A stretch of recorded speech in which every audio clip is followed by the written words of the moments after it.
presiden kami dan wakil presiden kami.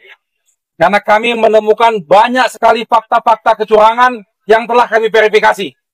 Dan laporan ini sudah kami follow up-in, laporan-laporan ini sudah masuk ke Bawaslu, dan siap akan berlanjut sampai titik darah penghabisan. Ya.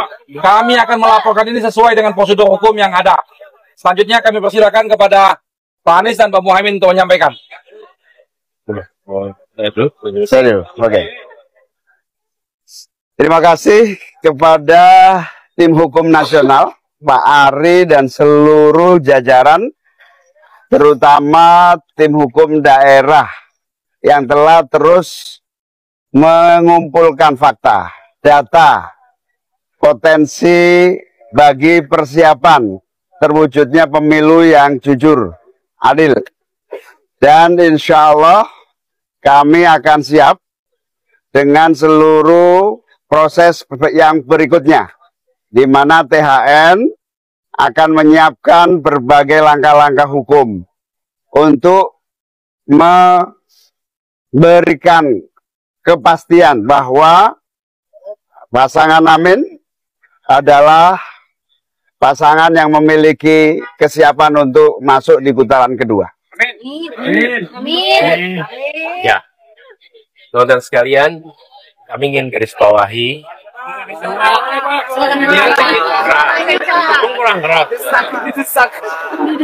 Kurang keras ini. Coba. Satu volume lagi. Ini teman-teman, saya ingin tegaskan kepada semua bahwa pemilihan umum harus dijaga integritasnya. Pilarnya demokrasi adalah kepercayaan. Dan salah satu unsur dari kepercayaan adalah kejujuran.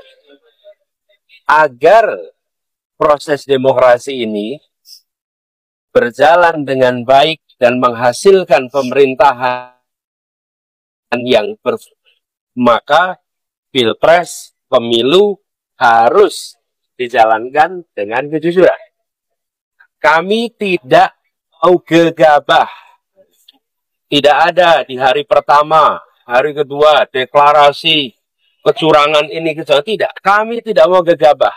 Karena kami ingin menghormati rakyat Indonesia, dengan rakyat Indonesia mendapatkan informasi yang akurat, yang matang, yang sudah terverifikasi. Itulah sebabnya kenapa tim hukum bekerja lengkap. Dan kami bersyukur tim hukum ini sampai dengan daerah itu komplit di seluruh provinsi. Mengumpulkan semua data, dan kami tidak akan menyampaikan informasi yang sekedar menimbulkan kontroversi. Tapi kami ingin sampaikan kepada semua, dari temuan sementara, kami menemukan problem yang terbesar bukan di TPS. Tapi problem terbesar yang ditemukan adalah kegiatan-kegiatan pra-TPS. Kegiatan-kegiatan yang membuat aktivitas di TPS itu dipengaruhi dan tidak mencerminkan aspirasi rakyat yang semula ada. Ini temuan yang paling mendasar, pra-TPS. Nah, pra-TPS ini banyak aktivitasnya. Nanti detail akan ada. Ini yang sangat mengkhawatirkan. Jadi, kualitas dari hasil pemilu yang sesungguhnya harus mencerminkan aspirasi rakyat, di dalam temuan kami, sebagian bukan aspirasi rakyat. Sebagian adalah aspirasi yang dipaksakan pada rakyat. Dan proses itu tidak terjadi kebanyakan di TPS atau sesudah TPS, tapi terjadinya sebelum sampai ke TPS. Sebagai sebuah praktek ketidakjujuran, ini adalah peningkatan kualitasnya dibandingkan yang dulu-dulu. Dan ini yang bisa mengganggu demokrasi kita. Jadi saya ingin mengajak kepada seluruh rakyat Indonesia, apapun pilihan Pilpres saudara sekalian, boleh memilih nomor 1, boleh memilih nomor 2, boleh memilih nomor 3. tapi harus sama-sama memilih pilpres yang jujur. Apapun pilihannya. Mau pilih 1, 2, 3, harus sama-sama kita pilih yang jujur. Dan keberhasilan karena kejujuran akan menghasilkan kekuatan moral yang kuat. Tapi kalau keberhasilan yang tidak ditopang dengan kejujuran, apalagi dengan pelanggaran-pelanggaran, dia akan menghasilkan cacat moral yang berdampak besar. Saya ingin ingatkan pada semua, pelanggaran-pelanggaran seperti ini bisa terjadi di bidang-bidang yang lain. Kalau pelanggaran di bidang pemilu dibiarkan, sebentar lagi akan terjadi di tempat lain. Di kompetisi bisnis kita akan menemukan ketidakjujuran. Di dalam praktek-praktek perubahan peraturan kita akan menemukan ketidakjujuran.